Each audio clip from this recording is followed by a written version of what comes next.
শুনেছ মঞ্চা কল্পতরুবস্ত কৃপা সুন্দর ভয়বত পতিতানাং পাবন। দস্যু রত্নাকর একজন দস্যু রত্নাকর বলে এক ব্যক্তি, তিনি এমনি সদাচারী ছিলেন। তার পিতামাতা আর তার স্ত্রী ছেলেমেয়ে আছে। সংসারে কী করে চালায় না, তিনি ওই বনে জঙ্গলে গিয়ে পশুদের মারত আর মানুষদের লুটপাট করে সব নিয়ে নিত। মানুষদের বনের মধ্যে একা অস্বস্ಥ হাতে লোক তো খালি হাতে যায়, আর ওই তাদের যা পাইতে লুটপাট করে নিত, আর বেশি পশুদের মেরে বিক্রি করে তার দ্বারা তিনি জীবিকা নির্বাহ করতেন। কিন্তু তার এই স্বভাবটা কি না, পুরো মারবে না, হাফ মেরে দিয়ে ছটফট ছটফট যন্ত্রণা পেতে পেতে পেতে পেতে মরবে, এটা তার খুব আনন্দ হয়। একটা লোকের আনন্দ হয় যে একবার মেরে দিলে তো তার থেকে মরে গেল, আর হয়তো পায়ে একটা তীর মেরে দিল। তীরের মধ্যে কি থাকে জানো, বিষ থাকে। ওইটা যখন রক্তের সংস্পর্শন হবে তখন পুরো শরীরটা ছড়িয়ে যাবে, তারপর মানে বিষ জাতীয় মানে সে ক্ষতি করবে না, ওই একটু ইয়ে আছে। তারপর এইভাবে তো মারতে থাকে, পরে পরে সেইটা নিয়ে যায় বিক্রি করে এই করে। তো একদিন নারদ ঋষি ওই রাস্তা দিয়ে যাচ্ছে, যেতে যেতে তাকে ওকে ধরেছে যে সাধু তো কিছু পাবে না। তখন বলছে, তুমি তোমার কাছে যা আছে আমাকে দিয়ে দাও, দিয়ে দিলে তোমাকে আর আমি মারবো না, নাহলে তোমাকে মারবো। তুমি দিয়ে দাও, তুমি সাধু লোক, তোমাকে নাহলে মারবো না, ছেড়ে দেবো, অন্য লোকলে মেরে দেবো। তখন বলছে, তুমি যে এত পাপ করছো, এই পাপের ভাগিটা কে হবে? বলে, কেন? ওর বাবা আছে, মা আছে, আমি তো এই করে খাই, আমার স্ত্রী আছে, তারা নেবে। বলছে, না না না না, তোমার পাপ কেউ নেবে না। তখন সেই রত্নাকর বলছে, তখন দস্যু রত্নাকর বলছে, দেখো তুমি চালাক আছো, এই পালাই আমি চলে যাবো বাড়ি, তুমি পালিয়ে যাবো, এই জন্য আমাকে এই কথা বলতে। হ্যাঁ, সাধুরা খুব চালাক হয়। যে কৃষ্ণবোধে সে বড় চতুর, ওতে তুমি চতুরাই করার জন্যে আমাকে বলছো তুমি ইয়ে করো, তোমার পাপ কেউ নেবে না, ওতে তুমি এগুলো বন্ধ করো। তখন বলছেন, তুমি তাহলে আমাদের গাছে বেঁধে দিয়ে যাও। এই বলে গাছে আসছে, বৃষ্টি করে তাকে বাঁধলো, বেঁধে বাড়িতে গেছে। সাধুর কথা তো একটা শক্তি আছে, ক্ষমতা আছে। তখন বাবাকে যে বলছে, বাবা আমি কি কাজ করি জানো? বলে, হ্যাঁ তুই তো এইসব কাজ করি। তার দ্বার পাপ হয়? বলে, হ্যাঁ। তাহলে এই পাপটা বাবা নেবে তো? তোমাকে আমি লালন পালন করছি আর বড় করছি, ই করছি। বাবা বলছে, না না না, আমি কোনো তোমার পাপ নেবো না। বলে, কেন? বলে, তুমি যখন ছোট ছিলে তখন পিতামাতা কর্তব্য যে তোমাকে মানুষ করা, বড় করা। তুমি এখন বড় হয়ে গেছো, আমরা বয়স হয়েছে, তো তোমার আমাদের দেখাশোনার দায়িত্ব হয়েছে তোমার, আমরা পাপটা নেব না। সর্বনাশ! বাবা বলছে, পাপ নেবে না? ছোটো থেকে তোমাকে বড় করিয়েছি, কষ্ট করে খেটে উঠে আমাকে বড় করেছি, এখন তোমার কর্তব্য, আমরা বৃদ্ধ হয়ে গেছে, আমাদেরকে দেখাশোনা, আমি তোমার পাপ নেব না। মায়ের কাছে বললো, মা বলছে, তোকে স্তন পান করিয়ে বড় করেছি, পায়খানা করেছি, কোলে পেশাব করেছি, সে ইয়ে করে আমি তোমাকে বড় করেছি। অতএব পিতামাতা, তুমি তো মায়ের ঋণ জীবনে শোধ করতে পারে না। মায়ের ঋণ কেউ শোধ করতে পারে? না, পারে। মায়ের ঋণ শোধ করতে পারে। শাস্ত্রে বলা আছে, মায়ের ঋণ সে যত বড় পিতৃভক্তি মাতৃভক্তি হোক না কেন, মায়ের ঋণ কোনোদিন শোধ করতে পারে না। আমি বলছি, শাস্ত্র বলছে পারে।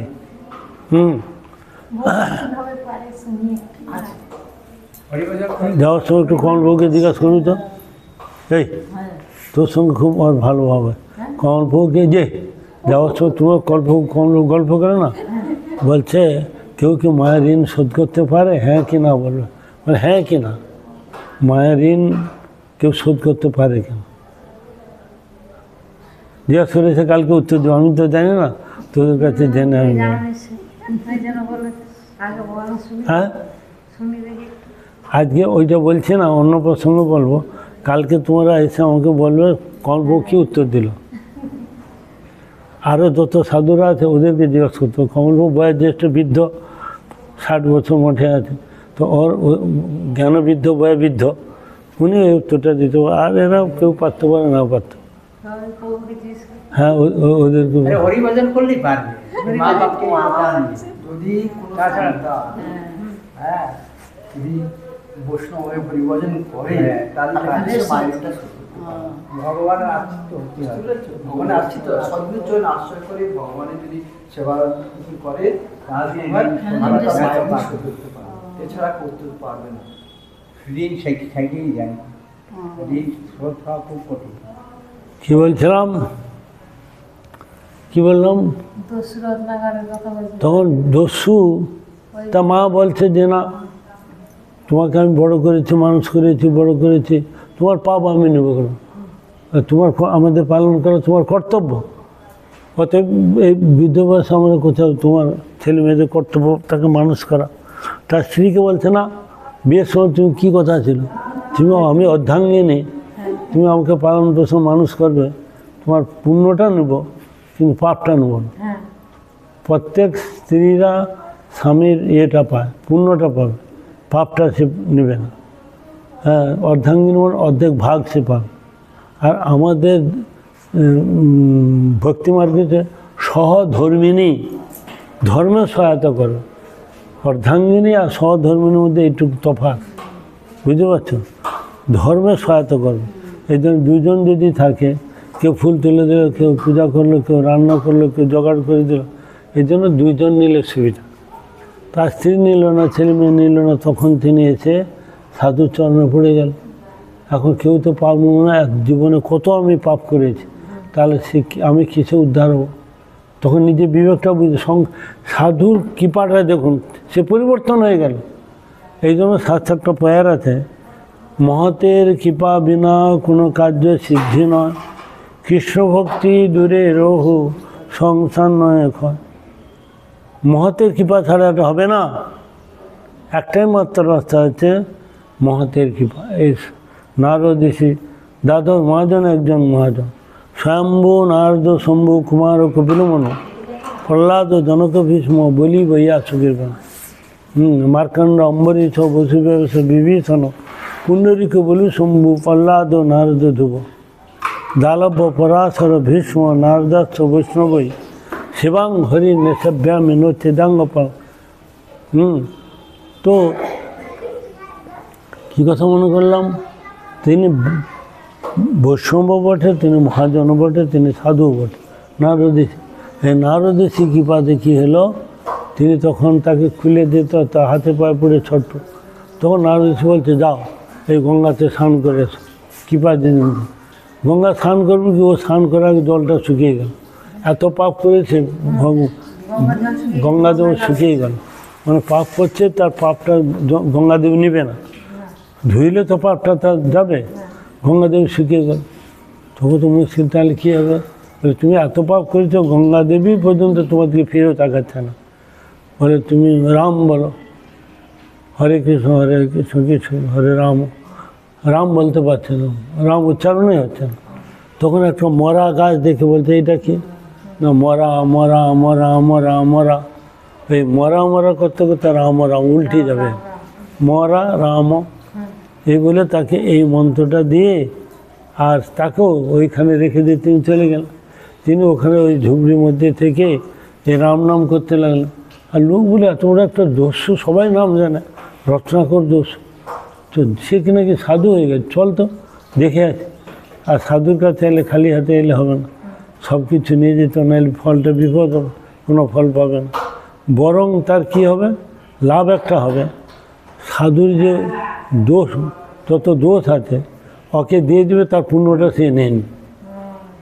শাস্ত্রে একটা শ্লোক আছে, শ্লোকটা তো বলছেন,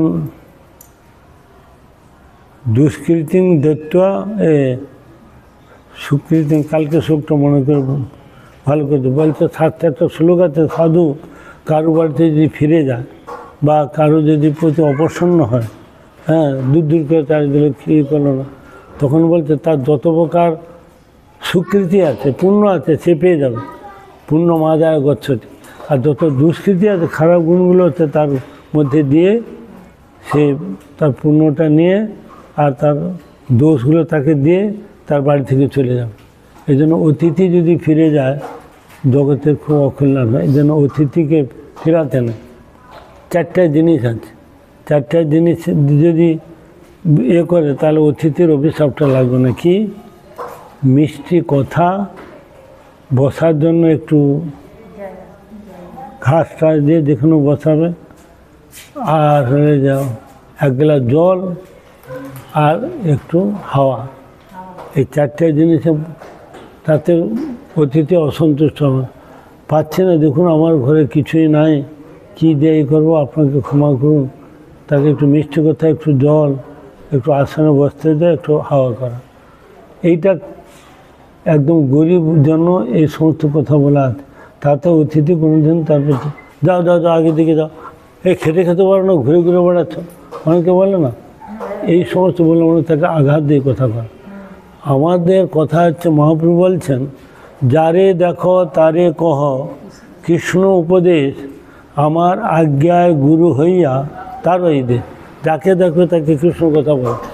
ধরো তুমি এইগুলো শুনে গেলে, দেখবে একটা দস্যু রচনা করে কীরকম একটা বেশ্যা, এগুলো শুনে যাও, বাড়িতে বলতে হবে।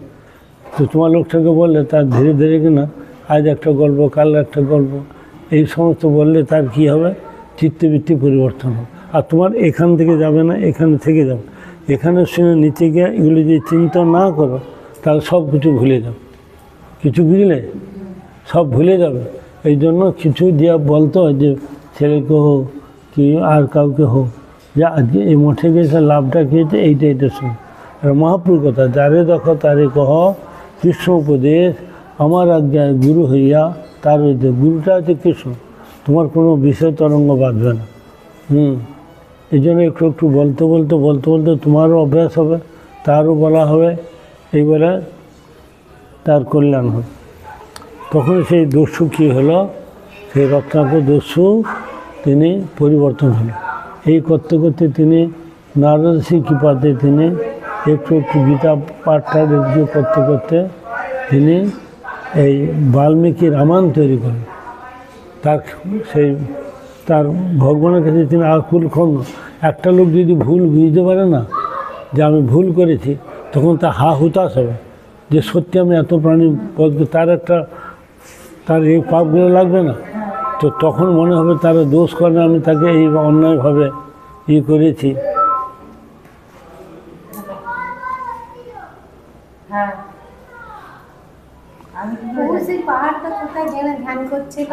হ্যাঁ,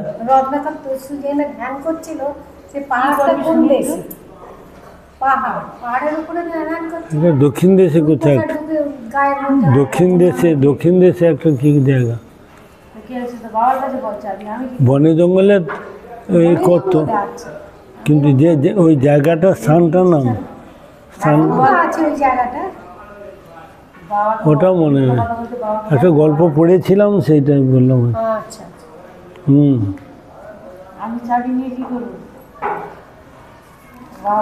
আমি ওই জন্য আগে 1 ঘন্টা হয়েছে, এখন আবার 15 মিনিট হলো। এখন যাই হোক, এই মহতের কৃপাতে নবচন্দ্র হরিদাস ঠাকুর, তোমার হরিদাস ঠাকুর তো হলেন, কৃষ্ণপ্রেম লাভ করলো মহাপ্রভু কৃপাতে। আর এই রত্নাকর দস্যু রত্নাকর তিনিও পরিবর্তন হয়ে গেলেন। তো সেই জন্য ধর্ম বিরোধী বা পরশিকাতর বদ্ধ জীবের নিন্দা, যারা ধর্ম যাজন করে না, বিরোধ করে তো না, বিরোধ করে, তারা পরশিকাতর, লোকে ভালো থাকতে পারে না। বদ্ধ জীবের নিন্দা হয় বদ্ধ জীবের। মুক্ত জীবের কোনোদিন নিন্দা হয় না। মুক্ত জীব কোনোদিন কর্মফলবাধ্য লোক ব্যক্তি নয়। লাঞ্ছনাদি উপেক্ষিত হইলে লাঞ্ছনা গঞ্জনা বাধা বিপত্তি থেকে যখনই সে বন্ধ করবে, তখনই তার কৃষ্ণপ্রেম লাভ হবে। এগুলো ভজনের বাধা হচ্ছে লাভ, পূজা প্রতিষ্ঠা, আর তোমার এই যে ভক্ত ধর্মবিরোধী, ভক্তের নিন্দা বন্দনা, এই 6 প্রকার দোষ আছে। হন্তি নিন্দন্তি বৈদেশটি বৈষ্ণবা অভিনন্দতি দর্শনে। হন্তি নিন্দন্তি বৈদেশটি হন্তি নিন্দন্তি বৈদেশটি বৈষ্ণবা অভিনন্দতি দর্শনে নো হর্ষং তৎপতনানি ষট। এই 6 প্রকারের দোষ আছে। এক আছে হনন করা, হন্তি নিন্দন্তি নিন্দা করা, দেখছি দেশ করা, অভিনন্দন করা, এসে আসুন বসুন, হ্যাঁ, আগচ্ছন্ত মা ভাগা হরি সংকীর্তন মন্দিরে। হ্যাঁ, হন্তি নিন্দন্তি বৈদেশি বৈষ্ণব অভিনন্দতি দর্শনে নো হর্ষং।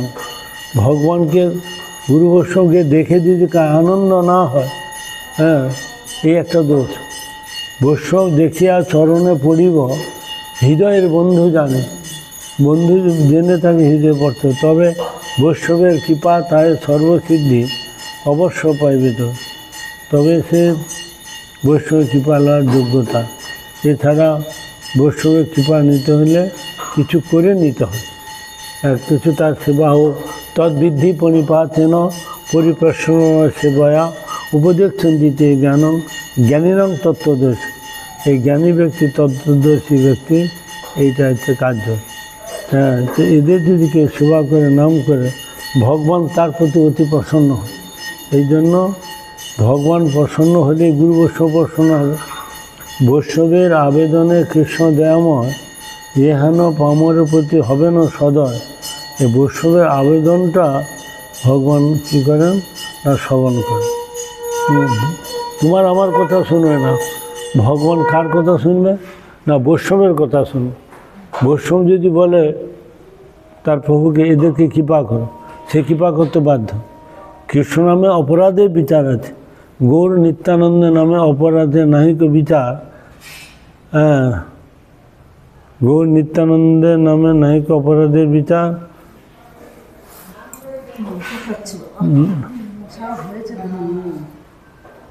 কি বললাম? গৌর নিত্যানন্দের নামে নাহিক অপরাধের বিচার। নাম লইলে প্রেম দেন বয়স সুজা। নাম নিলে তাকে প্রেম দেবে, কিন্তু কৃষ্ণ নামে অপরাধ আছে। এই জন্য সবসময় নিতাই হে গৌর হে বলে করবেন, আর নিতাইয়ের নাম বেশি করবেন। হ্যাঁ, যে নাম সেগুলো নাম প্রভু কয়ে কহিলাম এই মহামন্ত্র, ইহা জপ গিয়া সবে করিয়া নির্বন্ধ, ইহা হইতে সর্বসিদ্ধি হইবে সবার, সর্বক্ষণ বিধি বলো এতে বিধি নাই। আর সর্বক্ষণ বলতে বলতে তুমি এই রাস্তা মুখে বলতে পারো, স্নান করতে হতো মুখে বলতে পারো, বাজারে যাচ্ছ যেখানে যাবে মুখে হরিনাম করো। মুখে তো আর কোনো পায়ে হাঁটছ, হ্যাঁ, মুখে যদি হরিনাম করে ভগবান তাতে অধিক প্রসন্ন হয়ে থাকে। আর ভগবান প্রসন্ন হলে গুরু বৈষ্ণব প্রসন্ন হয়ে যাবে। আর গুরু বৈষ্ণব প্রসন্ন হলেই ভগবান থেকে কৃষ্ণ প্রেম দান করবে। কৃষ্ণ প্রেম হলে কি চিরশান্তি চিরসুখ, আর মাতৃগর্ভে আসা যাওয়া বন্ধ হয়ে যাবে। একটাই হচ্ছে রাস্তা, হচ্ছে কৃষ্ণ ভজন করলে আর এই সংসারে আসতে হবে না। যদ্গতান নিবর্জন্তে তদ্ধাম পরম। যেখানে গেলে আর ফিরে আসতে হয় না, সেই ধামটা হচ্ছে আমার ধাম। হ্যাঁ, তাকে আশ্রয় করলে, ধামে আশ্রয় মানে ধামের সেবা। একটু ধামে গিয়ে ঝাড়ু দিয়ে দিলাম, ধামেতে গিয়ে একটু কী বলে জল এনে দিলাম। হ্যাঁ, ধামের যেরকম আছে, মন্দিরে একটু ঝাড়ু দিলাম, পিছিয়ে দিলাম, কি একটু আমান্য করে দিলাম, গুরু বৈষ্ণব সেবা হয়ে গেল। তুলসীটা আছে বের করে দিলাম। কোনো দিনে নষ্ট হচ্ছে এটা ঠাকুরের সেবার জন্য আমার লক্ষ্যে পড়েছে, দেখে সেটাকে ঠিক করে দেওয়া। এইগুলো হচ্ছে ধামের সেবা, নামের সেবা। হ্যাঁ, এইগুলো করলে ভগবান গুরু বৈষ্ণব তার প্রতি প্রসন্ন হয়। আর প্রসন্ন হলে তাদের কৃপা হবে। যোগ্যপাত্র দেখি মোর কৃপা প্রয়োজন, তোমাকে দেখবে। তুমি সত্যি সত্যি উপর থেকে একরকম, বাইরে থেকে একরকম কেন? অনেকে মঠ মন্দিরে কিছু লোক আছে দীক্ষা নিচ্ছে, রান্নাবান্না নিয়ে মঠে দুবেলা আছে, 12টার সময় তো খেয়ে দিয়ে, আবার সন্ধ্যাবেলা খেয়ে দিয়ে চলে গেলো, দুপুরে খেলো, তার কিন্তু কোনো সেবা কাজের কোনো নেই। হ্যাঁ, যদি লোক সকাল থেকে আসে, কোনো কাজ নেই, সকাল থেকে একটু আমন্ত্রণ কর, একটু সেবা কাজ কর। যদি না করি তখন এসে কী লাভ? তখন নিজের আসলে আলসামি। এই রান্না করা মানে ভোগ দাও, রান্না করো, বাজার করো, এই সমস্ত কে ঝুট ঝামেলা। তাহলে দেখে নিয়েছি গৌড়ে মোড়াতে চলে গেলাম, ওতে সুবিধা। তাদের হরিকথা নেই, কীর্তন নেই, আরতি নেই, এই জাতীয় কিছু কিছু লোক আছে সুবিধা মানে। এখানে গুরু বৈষ্ণব জন্য তার অপরাধ হচ্ছে, তার বিনিময়ে তিনি কিছু দিচ্ছেন না। তো তিনি যে 3 বার খাচ্ছে, গুরুমহারাজ বলতেন যে তুমি সকাল থেকে কি কাজ করেছো, তুমি যে খেতে বসবে কি কাজ করেছো? আসলে কাজ করে না হলে তুমি সেদিন খাবে না, উপবাস যেতে বলে। এই কথাটা আমার মাঝে মাঝে মনে পড়ে যে গুরুমহারাজ বলছে তুমি যে খাবে কি সেবা কাজ করেছো খাবার জন্য, যে খেতে বসে যাও, তারা গুরু বৈষ্ণব জন্য অপরাধ হয়। কিন্তু এগুলো তো হরিকথা শোনে না যারা, তার কি মানুষ হবে কি? যেখানেই তোমার যে রান্না করবো না, এখানে তো তুমি 10 দিন বাইরে চলে যাচ্ছ, কাউকে বলছো, দলে চলে যাচ্ছে, এদিকে চলে যাচ্ছে, কাউকে বলো না, মঠের সেবা আটকে থাকবে। সেই ছেলেটা পড়ে গিয়ে 3-4 মাস কমে সেবা করবে, তো মঠটা ঠিকই চলছে। আর সে ছিল তখনও চলছে, এখনও চলছে। তাহলে ভগবানের সেবাটাও কখনো কি হয় না, বন্ধ হয় না, ও ঠিক চলে যায়। সে আমার কথা হলো আমি সেবা কাজ না করে খাবো কী করে? সকালে এসে খেয়ে নিলাম, দুপুরে খেয়ে নিলাম, হরিনাম করতাম, তো বাড়িতে করতে পার। আর যারা ভগবানের সেবা দেয় না দীক্ষা নিয়ে, তার দীক্ষা নেওয়া না নেওয়ার সমান হয়। দীক্ষা নিতে তখন আমাদের প্রতিজ্ঞা করতে হয় কি, আজ থেকে তোমার ভিক্ষার দ্বারা তোমার জীবিকা নিয়ে তোমার সেবা পূজা করব, এই বলে তখন দীক্ষা দেওয়া হয়। আমাদের দীক্ষা কি একটা ভিক্ষা করতে হবে। ভিক্ষা করার সময় তখন বলতে হয় আজ থেকে গুরুদেবকে বলতে আজ থেকে তোমার ভিক্ষাবৃত্তি, এই ভিক্ষা করে মঠবন্দি চালাতে হবে। এই জন্য এই পোশাক এই আমাদের কালেকশানের দ্বারা ভিক্ষা ডট টু ডট কী বলতে হবে, বল কৃষ্ণ, কর কৃষ্ণ, হ্যাঁ, ভজ কৃষ্ণ শিক্ষা। তাদের বাড়িতে তাকে কৃষ্ণনাম করাতে হবে, তুমিও করবে, তারও মঙ্গল তোমার মঙ্গল। এখন জগতের এত ব্যস্ত, হরিকথা শোনার তার সময় নেই, হরিকথা শোনার তার কোনো সময় নাই। কখন সে বিদায় দিতে বলে মা? অতএব সব সময়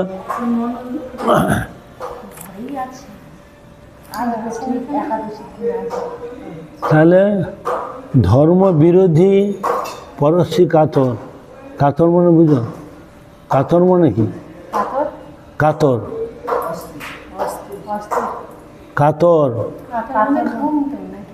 কাতর কথার অর্থ হচ্ছে হ্যাঁ,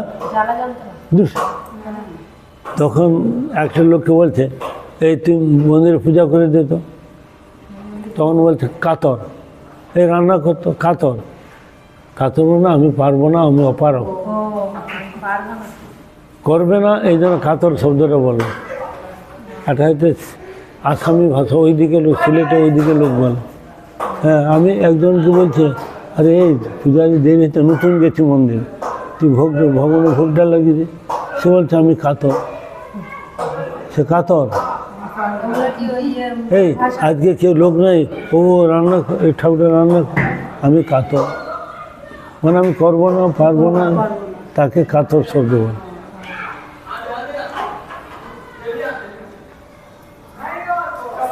বদ্ধজীবের নিন্দা, বদ্ধজীবী সবসময় নিন্দা বন্দনা করে, মুক্তজীব কোনোদিন কারো নিন্দা বন্দনা করে না, তারা সবার ভালো থাকে। এই লাভ পূজা আদি লাঞ্ছনা আদি উপকৃত, লাঞ্ছনা দুঃখ কষ্ট তাকে দেওয়ার জন্য যে দীর্ঘ কষ্ট হইলেই ভগবত এ থেকে রক্ষা পেতে হলে ভগবত প্রেম যদি কাউকে পেতে হয় তাহলে এদের থেকে দূরে থাকতে হবে। কি দূরে? সাধুগুরু বৈষ্ণবের বিরোধ করা, নিন্দা করা, দেশ করা, তাদের বা কারো নিন্দা বন্দনা করা, এগুলোকে থেকে দূরে থাকতে হবে। লাভ পূজা প্রতিষ্ঠা থেকে, লাঞ্ছনা গঞ্জনা থেকে যারা দূরে থাকবে তারা একমাত্র ভগবানের কৃপা হবে অধিকারী। টাইম হইতে এখানে থাক। বাঞ্ছা কল্পতরু বৎস কৃপা সিন্ধু ভয়ে বচ পতিতানাং পাবনেভ্যো বৈষ্ণবে ভো নমঃ। এইখানে রইল গ্রন্থ অমৃত লহরী, বদন ভরিয়া ছবি